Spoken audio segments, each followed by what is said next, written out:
Raja Hizkia adalah salah satu raja Yehuda yang paling dihormati. Dikenal karena kesalehannya dan reformasi kehidupan ibadah yang dilakukannya. Ia memerintah di Yerusalem sekitar tahun 715 sampai 686 sebelum Masehi selama 29 tahun. Dalam sejarah kerajaan Yehuda, Hizkia menonjol sebagai raja yang membawa kebangunan rohani di tengah-tengah bangsanya yang sedang mengalami kemerosotan moral. Di bawah kepemimpinannya, bangsa Yehuda kembali kepada Tuhan dengan fokus pada ibadah yang murni dan penyucian bait Allah. Hizkia menjadi raja pada usia 25 tahun, menggantikan ayahnya Raja Ahaz yang dikenal sebagai raja yang menyimpang dari jalan Tuhan dan memimpin bangsanya ke dalam penyembahan berhala. Berbeda dengan ayahnya, Hizkia langsung mengambil langkah-langkah untuk memulihkan ibadah sejati kepada Tuhan. Ia merobohkan tempat-tempat penyembahan berhala, menghancurkan patung-patung, dan bahkan menghancurkan ular tembaga yang dibuat oleh Musa karena telah dijadikan objek penyembahan yang salah. Tindakan-tindakannya menunjukkan keteguhan hati Hizkia untuk mengembalikan bangsa Yehuda kepada penyembahan yang benar dan sesuai dengan hukum Tuhan. Salah satu pencapaian utama Hizkia adalah pemulihan ibadah di bait Allah. Ia menginstruksikan para imam dan orang Lewi untuk menyucikan bait Allah yang telah lama diabaikan dan tercemar oleh penyembahan berhala. Setelah bait suci dipulihkan, Hizkia mengadakan perayaan Paskah yang besar yang mengikut sertakan bukan hanya penduduk Yehuda, tetapi juga dari Israel. Perayaan Paskah ini adalah yang terbesar sejak zaman Salomo, menandakan kebangunan rohani di seluruh bangsa. Selama pemerintahannya, Hizkia dihadapkan pada ancaman serius dari kekaisaran Asyur yang sangat kuat. Raja Sanherib dari Asyur mengepung Yerusalem dan melalui surat-surat ancaman mencoba menakut-nakuti Hizkia serta rakyatnya. Namun Hizkia tidak tergoyahkan. Dalam menghadapi tekanan ini, ia mengandalkan Tuhan dan meminta nasihat dari Nabi Yesaya. Dengan penuh iman, Hizkia berdoa memohon pertolongan Tuhan. Respon Tuhan luar biasa. Tuhan mengirim malaikat untuk memusnahkan 185.000 tentara Asyur dalam satu malam, sehingga Sanherib mundur dan gagal merebut Yerusalem. Selain kemenangan militer yang luar biasa, Hizkia juga mengalami kesembuhan ajaib dari penyakit yang hampir merenggut nyawanya. Dalam 2 Raja-Raja 20 tercatat bahwa Nabi Yesaya menyampaikan pesan Tuhan kepada Hizkia bahwa ia akan mati dan tidak akan sembuh dari penyakitnya. Mendengar berita itu, Hizkia berdoa dengan sungguh-sungguh dan tulus hati kepada Tuhan memohon kesembuhan. Tuhan mendengar doanya dan berbelas kasihan kepada Hizkia dengan menyembuhkan penyakitnya, bahkan menambahkan 15 tahun lagi pada masa hidupnya. Sebagai tanda penyembuhannya, bayang-bayang matahari bergerak mundur 10 derajat di tangga Ahaz, sebuah tanda keajaiban yang mencerminkan kuasa Tuhan atas hidup dan matinya Hizkia.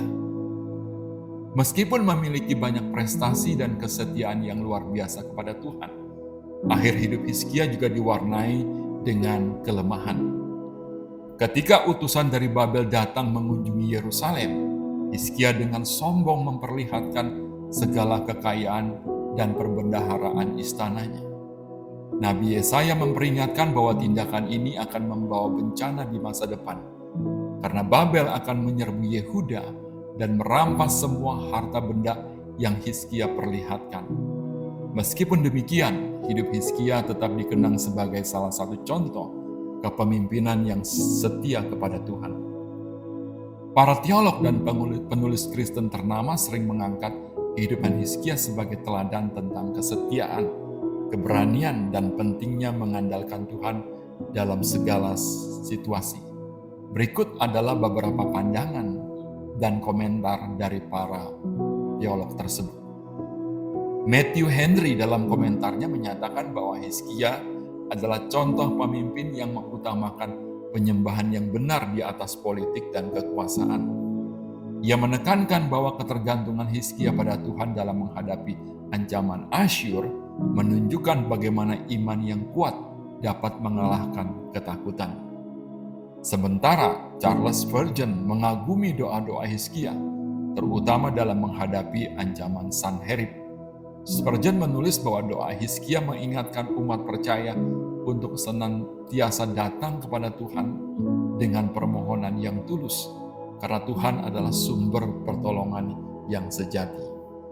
Begitu juga dengan John Calvin dalam komentarnya mengenai kitab Yesaya, menyoroti bagaimana keangkuhan Hizkia di akhir hidupnya menjadi peringatan bagi setiap orang percaya agar tidak terjebak dalam kesombongan setelah menerima banyak berkat dari Tuhan. Calvin mengajarkan bahwa meskipun Tuhan murah hati, kesombongan dapat mendatangkan hukuman. Seorang penulis Kristen kontemporer lainnya, Warren Wiersbe, menulis bahwa kehidupan Hizkia adalah campuran dari kemenangan besar dan kelemahan manusia. Wiersbe menekankan bahwa kesembuhan Hizkia dari penyakit menunjukkan kuasa doa, tetapi juga mengingatkan bahwa orang percaya harus tetap rendah hati, bahkan setelah mengalami mujizat besar dalam hidup mereka. Kisah Hizkia memberikan banyak pelajaran rohani bagi kita. Di antaranya, pertama, kepercayaan pada Tuhan di tengah ancaman. Hizkia mengajarkan bahwa dalam menghadapi situasi yang tampaknya mustahil, kita harus mengandalkan Tuhan yang berkuasa untuk memberikan kemenangan. Kedua, pentingnya pemulihan rohani. Seperti Hizkia yang memulihkan ibadah di Yehuda, kita juga harus senantiasa memperbaharui hubungan kita dengan Tuhan dan menjauhi segala bentuk penyembahan berhala dalam hidup kita. Ketiga, kerendahan hati setelah kesuksesan. Kisah akhir hidup Hizkia mengingatkan kita bahwa setelah menerima berkat besar dari Tuhan, kita harus menjaga hati kita agar tidak menjadi sombong. Hizkia adalah salah satu contoh bagaimana iman yang teguh dan ketergantungan pada Tuhan dapat membawa kebangunan rohani dan keselamatan dalam situasi yang penuh tantangan. Namun, kita juga diingatkan untuk tetap rendah hati dan waspada terhadap godaan kesombongan, terutama setelah mengalami kemenangan rohani. Kiranya kasih karunia dan damai sejahtera dari Kristus selalu menyertai kita semua. Sampai bertemu lagi dalam kisah Alkitab menarik berikutnya. Tuhan Yesus memberkati.